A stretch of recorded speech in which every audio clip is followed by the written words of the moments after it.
5, 6, 7, 8, 9, 10. Sorry, 1, 2, 3. No, he was telling you it was hot, so you could do it.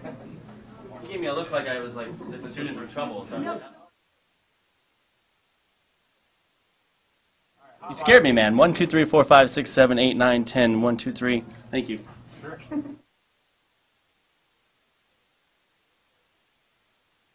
Mic check, mic check, mic check.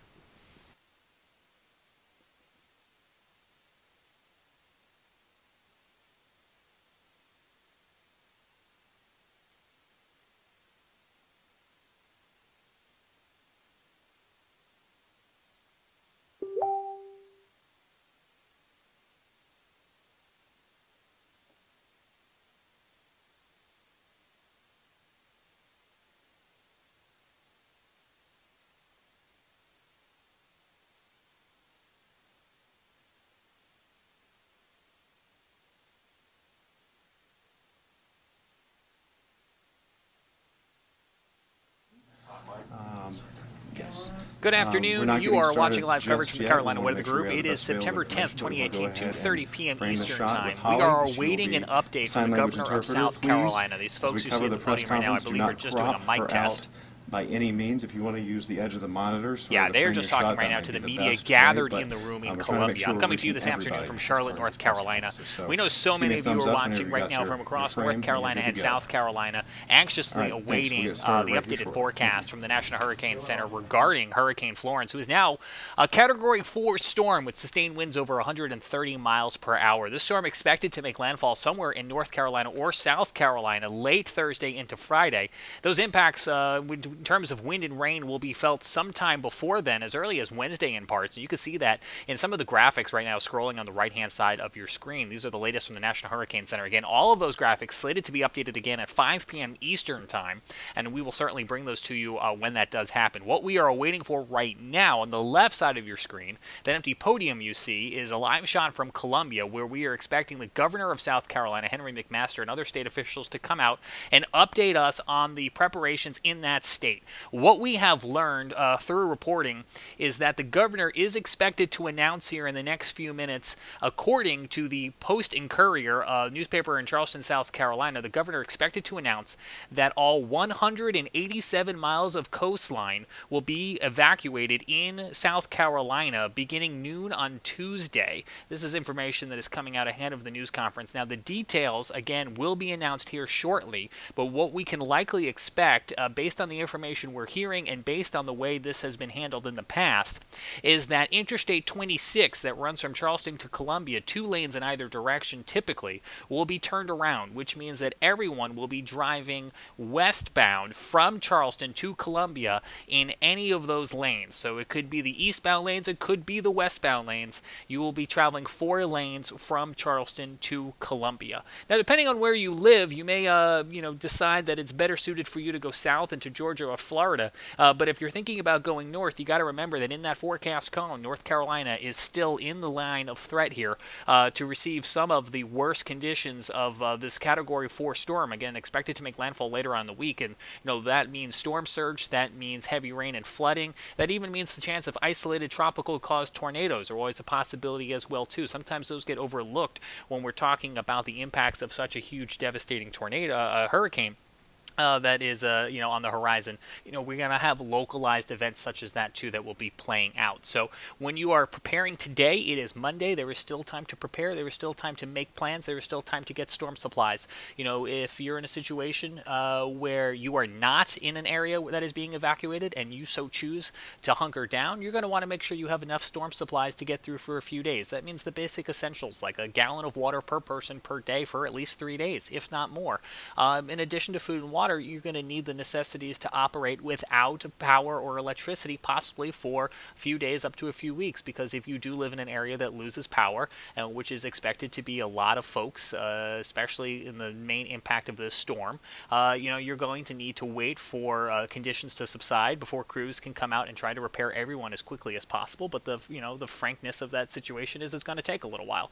So again, we are awaiting Governor Henry McMaster of South Carolina will be updating us on the left side of your screen screen there from Columbia, you can see folks are getting ready for his news conference, scheduled to start at 2:30, which is about 5 minutes ago, but as these things typically go, they are running a few minutes behind schedule. So he will be speaking, he will be updating us on what we suspect will be evacuations of the shoreline of South Carolina beginning tomorrow.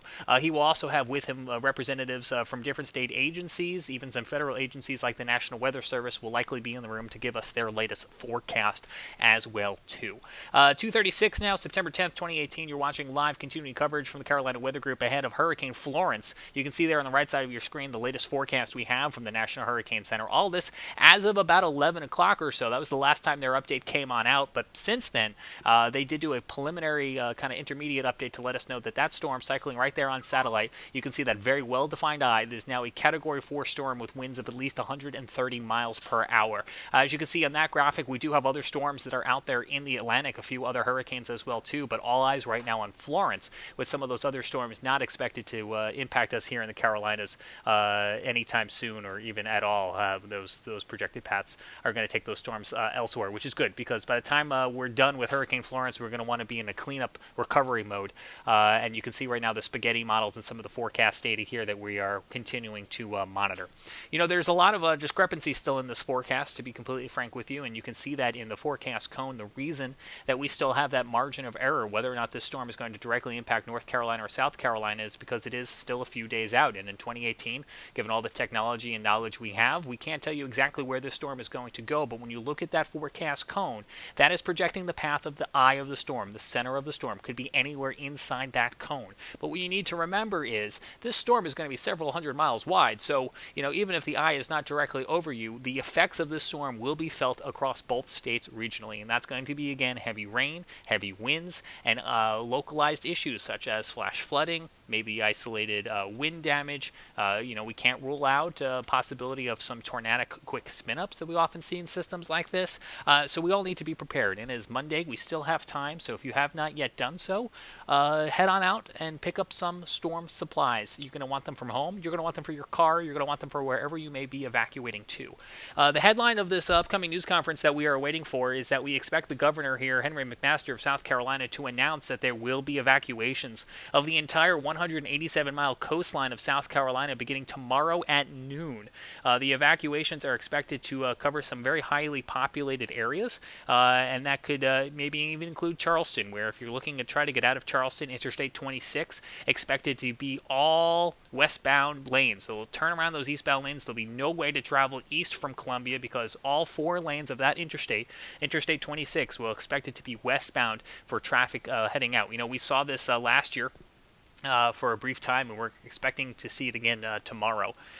You know, there are too many school districts and too many cities and counties for us to kind of cover them all, but, you know, we do encourage you, of course, to always stay in constant communication with your local officials, local organizations, to find out exactly what the situation will be in your neck of the woods. We don't know right now exactly what these evacuations may entail, whether or not they will be mandatory, whether or not they be voluntary, who, when, why, exactly all of that hopefully will be outlined here from the governor in the next few minutes. If you're watching from North Carolina, you know, this is a storm that's going to affect you as well too, and we tweeted out earlier in the day some mandatory evacuations for the Outer Banks that are going to begin here in the next 24 hours or so too. So, you know, I don't want you to think if you're watching from North Carolina that this does not directly involve you. This particular news conference is with South Carolina, but we can, you know, take from what they will be telling us and interpret that and learn from that and work that into our own plans as well too. But we do know that the Outer Banks of North Carolina mandatory evacuations have already been put in place there that will begin in the next 24 hours or so. We've already seen a number of colleges and universities, especially in the eastern half of the state, come on forward to say that they will be sending students home as early as today, just to get people out of the area. And that's exactly what we are expecting the governor of South Carolina to echo today. It takes time to do these evacuations. There is a lot of people and only so many highways and so many interstates, and so we are going to be looking for the governor to probably say things along the line of getting people out early. So, if you have not already considered where you may be heading to, that now is the time to get that together. Figure out where you will be taking yourself, your family members, because we do expect that a lot of people will be hitting the road tomorrow here. Again, Hurricane Florence, now a Category 4 storm out there in the Atlantic. You can see it on some of the graphics that are spinning on the right-hand side. Maximum sustained winds of 130 miles per hour does make it a Category 4 storm. You can see on the satellite image here that very well-defined eye in the center of your screen. That was not something that even yesterday morning was very visible on satellite, but as it was anticipated and as forecasted, that storm has intensified, and it's expected to remain you can see here in some of these forecast models, a Category 4 storm as we look ahead through its landfall. And you can even see how those forecasts track kind of interpolate onto a map. So what you're looking at there when you see all those squiggly lines, most often called the spaghetti models, there are a lot of computer simulations out there that are taking the data in the atmosphere, interpreting it, and trying to figure out what's going to happen down the line. And so each one of them kind of comes out with its own flavor. And that's why those lines are a little bit different. But you can see that broadly speaking, those lines are all headed in the same direction. That's why the National Hurricane Center, as you can see right there, has their forecast cone kind of over that same area. We do have a little bit of a margin of error, and that's just because there are still a few outstanding questions that need to be answered. The analogy I often give when we're trying to forecast out in advance is pretend we're not talking about a hurricane, pretend we're talking about a car, and you're going to be traveling several hundred miles over the next few days. You may leave, say, Raleigh today, heading south on Interstate 85, and you can look at your GPS right now, and you can know what the traffic conditions are for the first hour or so of your trip. You know that there aren't any major crashes as you leave Raleigh and you head towards Greensboro or Charlotte.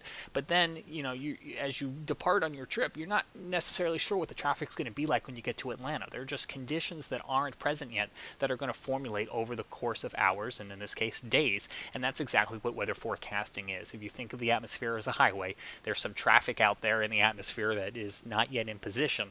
And so we know that the storm will have several paths. Maybe you get to Atlanta and you go around on 285. Maybe you go through the downtown connector. And that's kind of what these spaghetti models are trying to show. They're trying to show all those different contingencies and possibilities. But overall, you can see that the storm is most definitely on track to impact the Carolinas as we look ahead to Thursday. Late Thursday is when this eye is expected to make landfall someplace. But when we talk about that landfall, that is the center of the storm, making its transition from land to water. But as you can see in that satellite image, the storm is much bigger than just that eye. It's several hundred miles out in any direction. So long before the eye gets here, we're going to start to feel the extreme winds and rain. And so we can't wait until Thursday to put our evacuation plans into order. We do, like you say, as you've been hearing, expect the governor to come on out in the next few minutes to talk about these evacuation plans and other updates from the state. What I do want to do right now while we wait for that is I'm just going to go ahead and put that picture off to the side, and I want to bring some of these other pictures full screen for you while we wait. You can see here in this graphical outlook from the National Hurricane Center, we have Florence in the center of your screen. We also have Helene and Isaac out there in the Atlantic. Now hurricanes as well too. Isaac expected to kind of continue due west, maybe head south of Puerto Rico over the course of the next few days. So that's not a direct threat to here to us on the East Coast. Folks who want to watch that one will be, of course, Puerto Rico, still recovering from last year's storms, and then eventually into the Gulf, where you can also see that red X means that there's a little bit of a system brewing there too that has a 30% chance of developing. Doesn't have a name right now, just seeing some clouds and some thunderstorm activity. Then we have Helene, who's expected to kind of turn and almost go due north over the course of the next few days, which is really good. It'll be a fish storm, as we like to say, impacting just the ocean. And not a direct threat for any land masses, especially us here on the East Coast, because I do suspect will be some recovery time that we need to factor in to a lot of what we will be talking about here. That forecast cone, if I kind of zoom it in and show you here, we do kind of have late Thursday into Friday that this storm as at least a Category 3. That's what that M means. When you look at that forecast cone and you see the M for major, anything above a Category 3 is considered a major storm. So you can see 8 a.m. on Thursday, we have that M, which again means major, and then the H just means hurricane. So that by the time it makes it into a little bit further inland, it will be downgraded a little bit. But what the cone doesn't really show you is that we are expecting this storm to kind of park and hang out for a little while. It's going to slow down. You can see that by 8 a.m. on Saturday, it's still over North Carolina. It's still going to be dumping rain. And even if it's that D, a tropical depression, it's still going to be a lot of rain that we are going to need to deal with. So even if you are not, at the end of the day, directly impacted by a hurricane, you're going to be directly impacted by a lot of rain, and so that is something that we're going to be watching very carefully. Again, right now, here's a live picture out of Columbia. We are anxiously awaiting the governor of South Carolina, Henry McMaster, and other state officials to come on out. He was scheduled to come on out at 2:30. He is not on time, which is kind of the way this has gone the last few days. But we will wait for him to come on out. I'm sure that the officials are formulating exactly what it is that they will be communicating. And again, we expect that to be evacuations. We are already receiving reports that there will be some evacuations in place along the coastline of South Carolina. So he will be coming out here in the next few minutes, and then actually followed at about 3:30. At about 3:30 Eastern Time, we're expecting some other news from the local agencies. Roy County and Myrtle Beach area, we'll be bringing that to you as well too, but that all comes after the governor. I'm sure they will be waiting until after the governor is done speaking to share what it is that they will have to present to us. But again, we are expecting a state update here in the next few minutes from the governor of South Carolina, and we will bring that to you right here on the live platforms of the Carolina Weather Group when that happens. So the Facebook Live, YouTube, Periscope, and the like. I also know a number of you may be watching on some shared brands. We have Chris Jackson, the South Carolina weather page, who obviously has been reporting for us and will be out reporting on the storm, of course, the next few days. And so just a quick shout out and hello to anyone who may be watching on those platforms today. What I can show you here over the course of the next few minutes while we wait for the governor is talk a little bit about the forecast. So you can see right now the satellite that's up on the screen. Those are images that were taken over the last few hours. That is what's happening now. That is what is confirmed to be going on, and then we interpolate that data into helping forecast. So you probably have heard terms like the GFS, which is the American computer model. We have the Euro. We even have a Canadian model too that we monitor and keep an eye on to get an idea of what could possibly happen. So here's just a look real briefly at the GFS model. This is the American model. This is not, I repeat, not a guarantee of what's going to happen, but it is just one possible outcome where you can see that storm in this particular model hanging out a little bit further east, kind of right over the Outer Banks, if you will. Again, that is not a guarantee that that is what is going to happen. Matter of fact, there is actually some analysis of the particular GFS model right now that we really don't think it's going to kind of be in that exact location, but it is just kind of an idea that this is one possible scenario where you can see the storm, how wide it is, kind of interacting there off the East Carolina coastline there. But let me just switch this for you real fast to that European model that you've probably heard about too, sometimes referred to as the Euro, which is just another take on what this scenario could be. And I'm getting it loaded up for you right now. These images come to us from Tropical Tidbits, a website that probably a lot of you are familiar with or maybe becoming familiar with. But there are a lot of people on this website right now in addition to us, and so we're just trying to get this loaded up here for you so I can show it to you. But this is a little bit different simulation of the exact same scenario, right? So here comes the hurricane, but you can see, and I've paused it, where the actual low, the L for the center of that storm, is more in line with Wilmington and Fort Bragg and Fayetteville and even Raleigh. So you can see that it's a little bit different interpretation. And all of these, by the way, obviously still within that forecast cone. Here's another run. I'll let this just run on through here kind of in real time to show you what the European model thinks this storm may do. So I'm showing that to you not because that is the gospel by any means. I can't guarantee that that's what's going to happen, but I want to kind of just show you the size and possibilities here of this storm. This is Holly we May. Are awaiting the governor, and he is now speaking. This is Henry McMaster of South Carolina.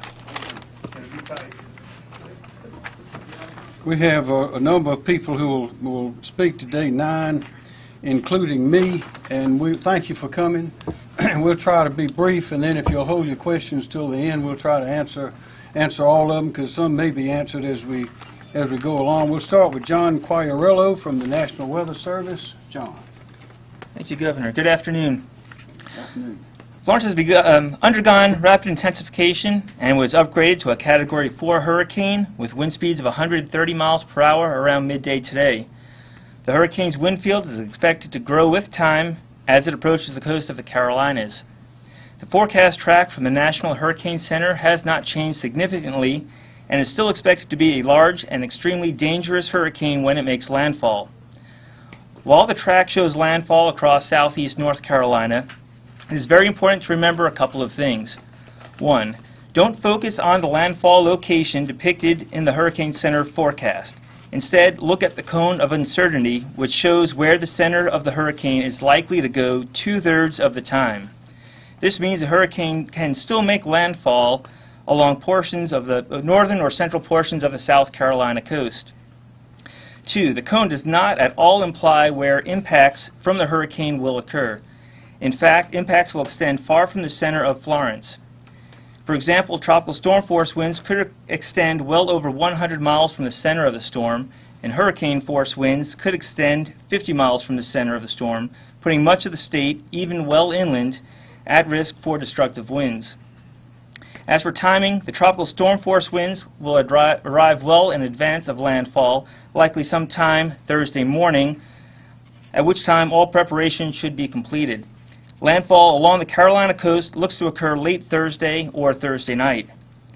Life-threatening storm surge is likely along portions of the coastline in association with Florence. This is in addition to the high surf and deadly rip current risk, which will continue through the week. Once Florence moves inland, it is expected to weaken and move very slowly, resulting in a prolonged and exceptionally heavy rainfall event along and north of the track. Depending on where the heaviest rain occurs, this could result in significant river flooding across portions of the state into next week.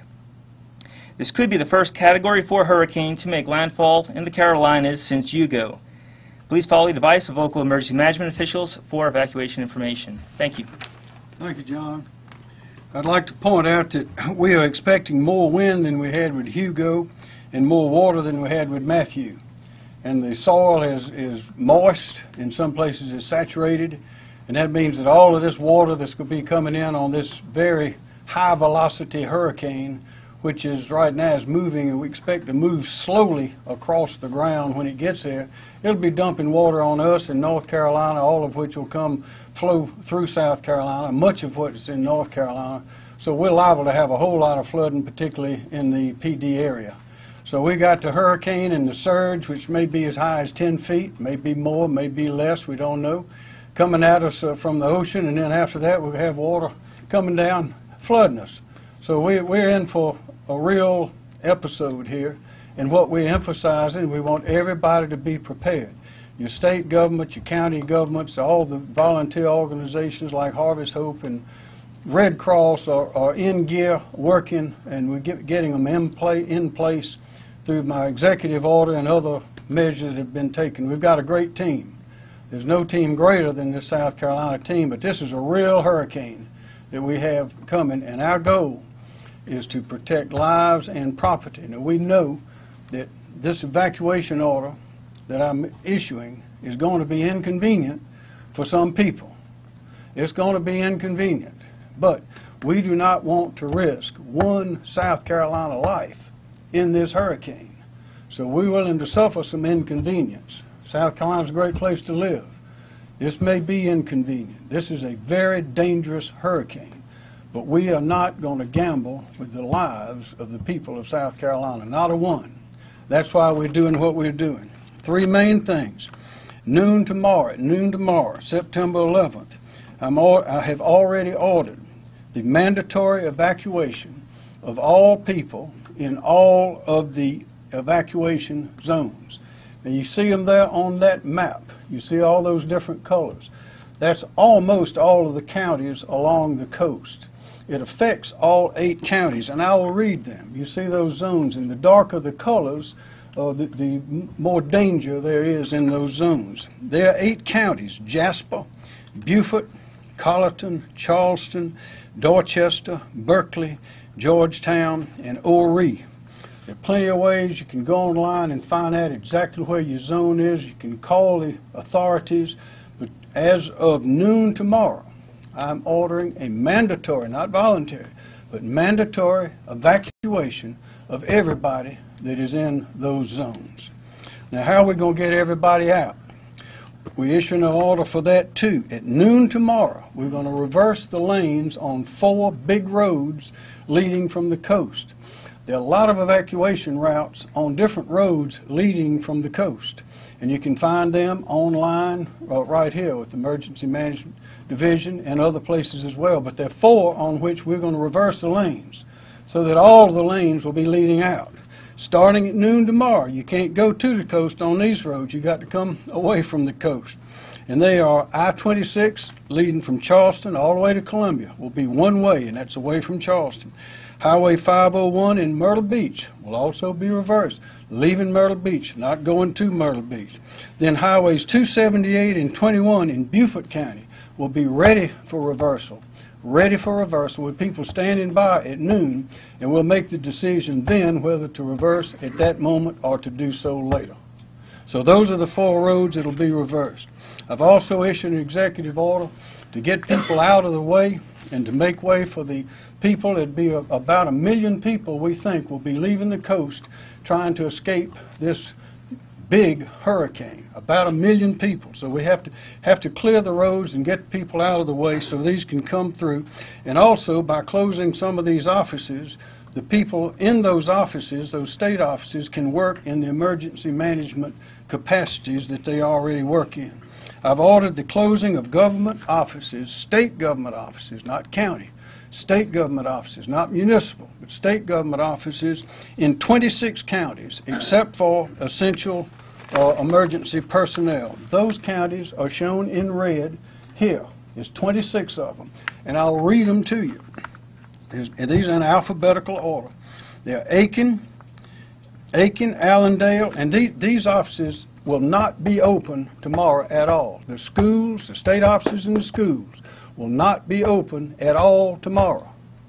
The roads and all those are for 12 noon tomorrow. But these offices, state offices and schools in these counties won't open at all. Those people need to be preparing for this hurricane. Aiken, Allendale, Bamberg, Beaufort, Barnwell, Berkeley, Calhoun, Charleston, Colleton, Clarendon, Darlington, Dillon, Dorchester, Florence, Georgetown, Hampton, Horry, Jasper, Lexington, Lee, Marion, Marlboro, Orangeburg, Richland, Sumter, and Williamsburg. We don't want the school children in harm's way. We're going to have to use some of those school buses, so we have to close the schools. We're going to need some of those schools for evacuation shelters. It'll be set up, so school has to be out. And as I say, in the state offices, there are a lot of emergency personnel who work in state offices who will be on the scene tomorrow working with the team around South Carolina to keep things safe for the rest of us. The county governments will decide when, and the municipal governments will decide when to close their offices. One more thing is I've issued the order already, and it is in effect for a mandatory medical evacuation of all hospitals and medical facilities, and that includes nursing homes in these areas in the earlier map, the evacuation areas, evacuation zones. They are to begin moving already. We issued that order earlier today. So that's you have it. I need to say that our South Carolina team is experienced. They're dedicated. They work enormously well together. We've had experience recently, and I don't think anybody can do it any better than we can. But what we must remember is this hurricane is coming. Now, you can't look out the window and see it right now from Columbia where we are.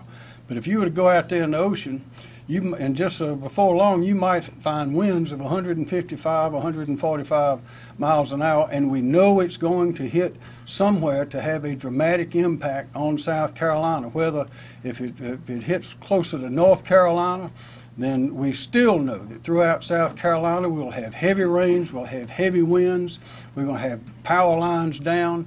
People, we need to prepare. We still have time now to prepare. We urge you to do that.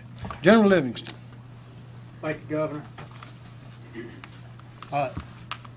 Team South Carolina is moving into position, the entire team, the team you see behind me and beside me, to facilitate the evacuation, but we're also positioning to do post-storm activities that include search and rescue, evacuation, wellness checks, security, and route clearance.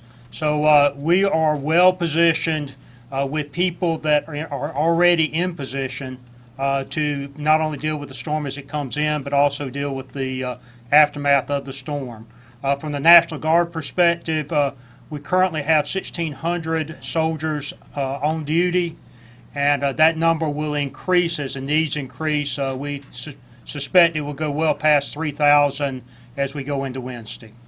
Thank you, Governor. Thank you. Ms. Hall. Thank you, Governor.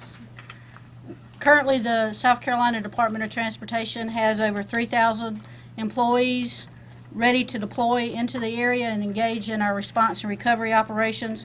We are in the process of moving 35 crews specifically to the coastal area in order to be able to respond to this event. In support of the Governor's evacuation order and anticipation of increased traffic on our highways, we have already extended our motorist assistance programs, our SHEP program along I-26, I-95, US 21, and US 278. We have also moved to 24-hour operations on our welcome centers and rest areas in order to provide those comfort stations for our travelers across the state. Finally, we have done an extensive planning exercise along with our partners at the Department of Public Safety to pre-identify some routes for evacuees to use. I encourage you to go to the EMD website and locate the route that's closest to you and will make sense for you as you plan to evacuate. And then last but not least, again, in support of the Governor's order for the evacuation, we will be lifting or suspending the tolls on the Cross Island Parkway in Hilton Head effective noon tomorrow. Thank you, Governor. Thank you, Ms. Hall. Ms. Smith.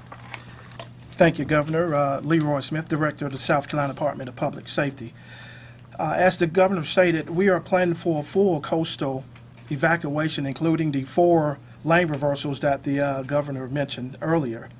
The 4 lane reversals route, as he stated, throughout the 3 conglomerates, southern, central, and the northern conglomerates.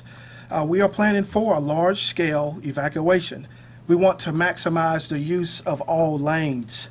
We're going to use an operation, as I stated earlier, called lane reversal. That means that lanes traveling, if I may focus on the I-26 corridor, lanes traveling on I-26 from Charleston to Columbia, both east and westbound, will proceed in the same direction, heading away from the approaching storm. Our goal is to move as many evacuees away from the threatened area as quickly and as safely as possible. How do we implement it? We have an ingress. That's the beginning. That's where we will load the vehicles on the reverse side. And we have an egress. That's the end. That's where the vehicles will exit the reverted side. How do we clear for lane reversal? We will flush the normal traffic of the eastbound lanes of I-26 in Columbia. And when the order is given, we will divert the eastbound traffic on I-26 to either US 321 or I-77 northbound. During the flushing phase of it, if your vehicle is in front of the trooper's vehicle on I-26 corridor eastbound, if your vehicle is in front of that trooper's vehicle, you get what we call a free ride or a push all the way to the Charleston area. However, if your vehicle is behind that trooper's vehicle on the I-26 eastbound corridor, your vehicle will be diverted to either US 321 or I-77 northbound. As the trooper is flushing the I-26 corridor eastbound lanes, as the trooper passes an exit, we will also close that entrance ramp, restricting access to the eastbound lanes of I-26. We will continue this process until we get to the Charleston area, the I-526 interchange. Once we have completed that flush, working with our partners, we will have aviation units to make sure that those lanes are clear. And once we've ascertained that those lanes are clear, that's when you will see the true Highway Patrol vehicles entering the reverted side, and they will escort, if you will, the motoring public from the Charleston area to the Columbia area. How do we get the vehicles on the reverted side back to the regular westbound lanes of I-26? Vehicles traveling, I'm sorry, let me back up. How do we load the I-26 reverted lane on the eastbound side? In the Charleston area, if you're traveling on I-526 from the Mount Pleasant area or West Ashley area, certain of those lanes will be diverted to the reverted side. Also, Ashley Phosphate, US 78, as well as College Park Road, we could also load the reverted side from those interchanges. How do those vehicles return back to the normal lanes once we get to the Columbia area? Traffic on the normal westbound side of I-26, that's your normal traffic, they will be diverted to I-77 northbound. And just west of that I-77-26 interchange, there's a crossover. The vehicles on the reverted side will enter the crossover and back to the regular westbound lanes of I-26. So we have 3 lanes on the reverted side, exchanging into 3 lanes on the normal side, so we don't interrupt the flow of traffic. Emergency services along the I-26 lane reversal route will have the National Guard with their vehicle recovery teams. That's Humvee and a wrecker with 2 Humvees. Their job is to keep the roadways clear to move the vehicles from the main travel portion of the roadway. EMS and fire, they have certain areas that they are responsible for along the route to respond. Aircraft, as I mentioned earlier, will need area assistance to oversee the entire route during the overall process. DOT SHEP. SHEP is an acronym for State Highway Emergency Program. They would provide service, roadside assistance, if you will, for disabled vehicles. Also, DOT will have personnel and equipment along the traffic control points of I-26. And last but not least, the troopers and state law enforcement officers will provide line patrol assistance along the reverted route. And thank you, Governor. Thank you, Mr. Smith. Chief Keel. Thank you, Governor. My name is Mark Keel. I'm Chief of SLED.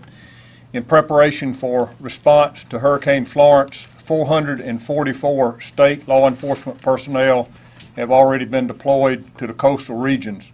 Those personnel have already had their intake briefs and are prepared to assist DPS with the evacuation once it's underway.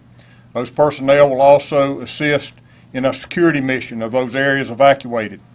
Sadly, we know that there are those who will try and take advantage of this situation to commit crimes. Whether it's price gouging, looting, or break-ins, I want everyone to know that additional law enforcement resources are already in place. We are dedicated to keeping the peace and to arresting those who choose to break our laws. Our state and local law enforcement officials will be out in force to aid in storm evacuation and in the security of those homes and businesses that folks have left and evacuated. I urge all citizens to cooperate with our law enforcement officials, and again, I want to emphasize that lawlessness during this period of time will not be tolerated. Thank you. Thank you, Chief. Dave Wilson, DHEC. Thank you, Governor. I'm David Wilson, Acting Director of DHEC.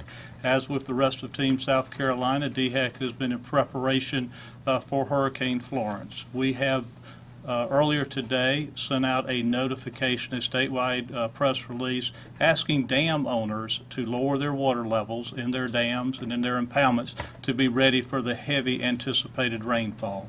I would go ahead and say that if you're an owner of a pond or a dam, whether it's regulated or not, it's always a good idea when we're expecting heavy rainfalls to go and look at your dam. If the pond's really full, go ahead and start lowering that so it can hold extra capacity from the rainfalls. As it relates to healthcare facilities and in support of the order that the governor issued for mandatory medical evacuation, we have been in communication and working with the healthcare facilities in the evacuation zones so that they could be prepared to implement and evacuate as needed. And then finally, we're ready to help man special need medical shelters as those are needed for evacuees as they move from the coast. Thank you, Governor. Thank you. Kim Stenson. Thank you, sir. Kim Stenson from the State Emergency Management Division. We've talked about the evacuation piece. Now we need to talk a little bit about where people need to go. And evacuation shelters will be open tomorrow once the evacuation begins. And they're open based on need, and they're open inland, obviously, from the coast. The shelter locations are available in a full list, updated live and in real time on scemd.org. That's our website, and also in our South Carolina Emergency Manager mobile application. If you do decide to go to a shelter, and many decide to go to family and friends, but if you decide to go to a shelter, you need to consider bringing blankets, pillows, and comfort items because they may not be initially available. Medicines, if you have any chronic conditions such as high blood pressure and diabetes, any identification documents that you might need, and then special food items if you have small children, if you are on a restricted diet. Service animals are allowed in some shelters, but not in all. Well, I'm sorry, service animals are allowed in all shelters, but there may be some shelters that do not accept pets. And they'll be noted on the website, and you'll be able to see that real time, and also on our South Carolina Emergency Manager app. If you do show up at a shelter with pets, the workers there will try to work with you and see what accommodations they can make and point you in the right direction so that you can take care of your pets as well as yourself. We'll have a couple things. One is we'll have our state information hotline. The public information phone system will be open tomorrow. That's at 1-866-246-0133, and there'll be Spanish interpreters that will be available. So that'll be available to answer any questions in terms of the evacuation and the sheltering and any other questions you might have. Just to repeat, though, go to our website at scemd.org. It's in disaster mode right now. You can easily tap into disaster information, shelter information, closing information, and also the same is on our mobile application that we just fielded here earlier this summer. Thank you, sir. Thank you. Also, Mr. Fred Choi with the Federal Emergency Management Agency is here with us. Also, I had conversations too with Governor Roy Cooper of North Carolina, and he, of course, and his team are willing to help and ready to help us. We're ready to help them to what extent we can. This is a big storm. I also spoke to Governor Deal, Nathan Deal in Georgia, and he's ready to help us as well. So everybody's on deck, and we've got a great team here. But what we want to emphasize is there's still time to prepare and get moving, even if you're not in the evacuation zones. If you're in the evacuation zone, you need to get moving quickly. By, as I say, noon tomorrow, you need to be moving. But everyone else, there's still a lot of people going to need help, and so if you're available to help, do that. But please get your batteries. There will be lines down. There will be all sorts of dislocations. We know that. No matter where the hurricane hits, we know it's going to hit somewhere in South and North Carolina. And because of the size of the hurricane, because of the velocity of the winds and the amount of rain that's in it, and the fact that it'll be moving slowly across land at a very high rate of velocity, we will get a whole lot of water that we haven't seen in a long time. So there'll be plenty of work for everyone to do. Everyone, please be prepared. Are there any questions that anyone has? Yes, sir. You said 1 million people will be affected. Is that 1 million residents only, or is that include? Those are evacuees. Some may be tourists. Those precautions are being made now. Dwayne Parrish addressed that earlier with Parks, Recreation, and Tourism. They're not taking any more reservations along the coast, and people are canceling reservations, and many people are leaving. But the total moving away from the coast will be somewhere in excess of 1 million people. That's why we want to close these state offices in that entire area and close the schools to get those people all off the streets and have those facilities, particularly the schools, available for shelters. Will they remain closed until after the hurricane passes? They'll remain closed until further notice, as the shelters will remain open until we don't need them anymore, but it may be a while.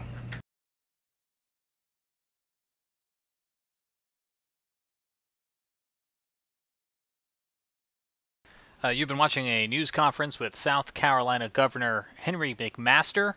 I'm going to see if we can get that feedback. As you can see, the feed that we were using there appears to just have dropped out on us. But the headline there, of course, is that starting tomorrow, the entire coastline of South Carolina will be evacuated. And those are all the areas that you can see on your screen there on the right. If you live along those areas, hopefully you're familiar with the zones that they use to allow them to kind of do tiered evacuations. But in this case, every one of those zones is going to be evacuated under a mandatory evacuation beginning tomorrow. So if you live along the coast, you have now just a few hours to get your final preparations in order ahead of that mandatory evacuation. They'll be using Interstate I-26. So our people understand what's at stake. They understand that it's inconvenient. Living in South Carolina means you're living by the ocean, and if you're by the ocean, you have a chance of a hurricane. And if you look at those maps, I think there's 7 of them out there now, 7 or 8. In the Atlantic and the Pacific, and I think we have 4 in the Atlantic, and all of them, of course, are coming this way. But this one is particularly big, particularly strong, and without going into all the details, the atmospheric conditions are such that there's nothing stopping it. A lot of times, the high pressure that is now north of the hurricane as it comes from Africa across the Atlantic towards us is holding it down just like a wall would hold, like a rail would hold a car on a racetrack. So it's coming right straight to us, and when it hits the Gulf Stream in warmer water, it's going to rev up even more. So that's why people are so concerned about it. In addition to that, a lot of the soil in North South Carolina, South Carolina, have had a lot of rain. A lot of the soil is almost saturated. If it's not saturated, it means the water won't sink in but will flow off.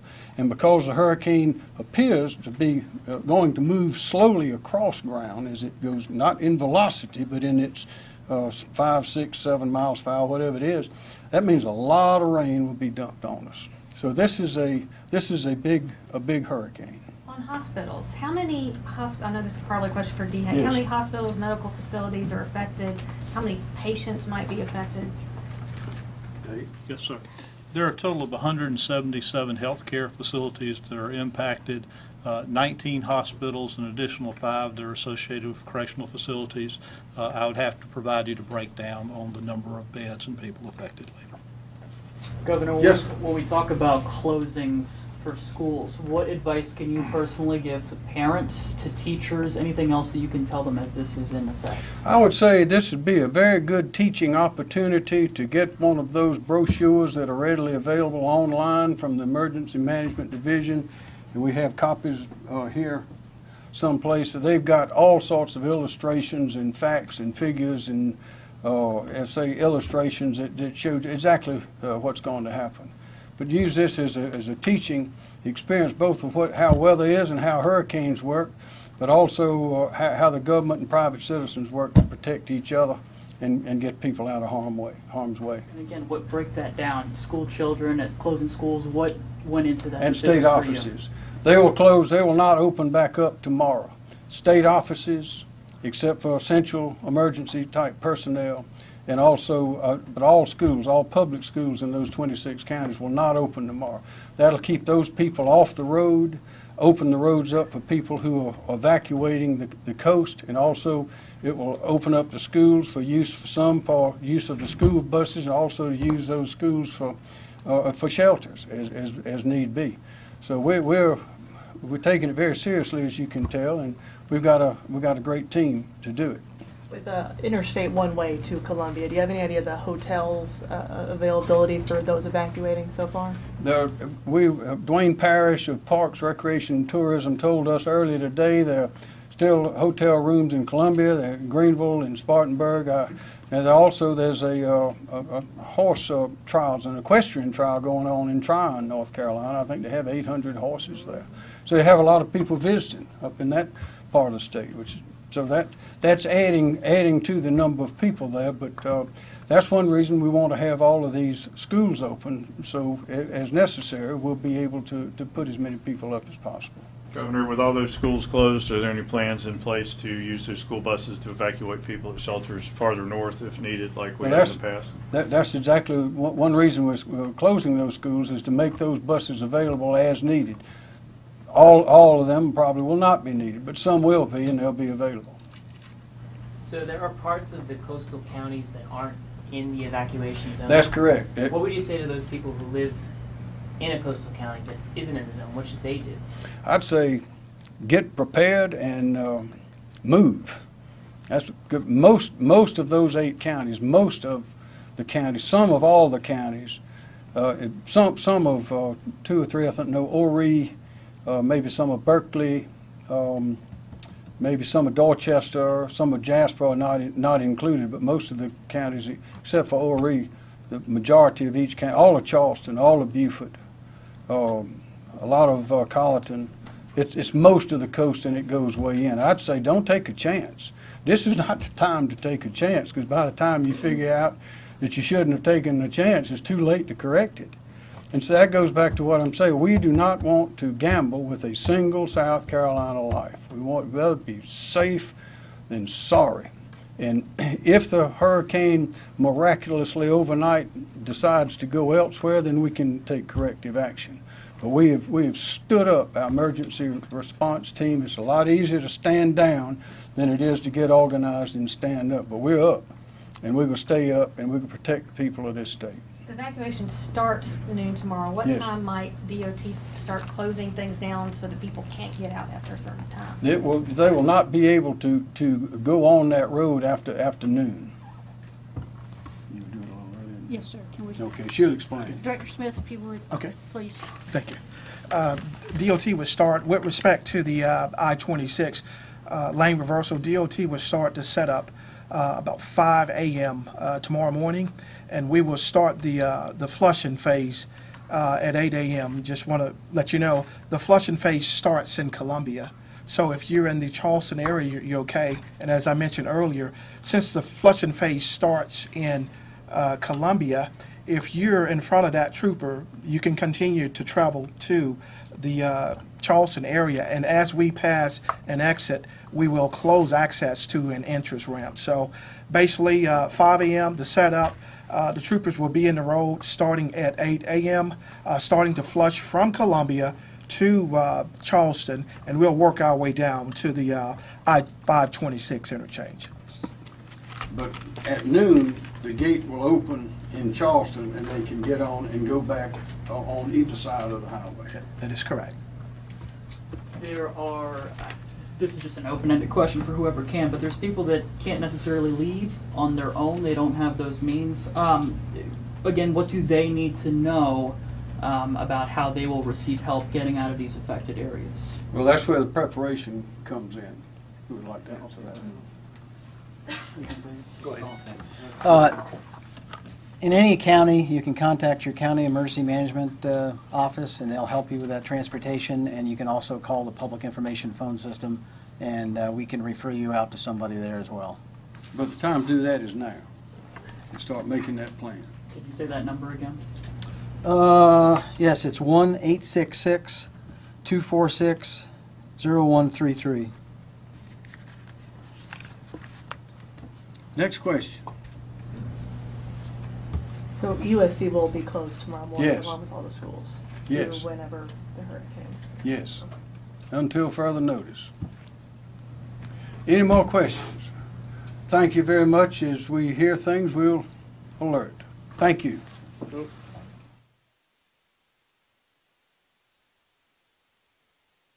Recapping here after about 40 minutes from state officials in South Carolina. That's been the governor there, Henry McMaster, and other folks updating, letting us know that starting tomorrow, mandatory evacuations in all of those evacuation zones in South Carolina. So we have a link up on our social pages and such.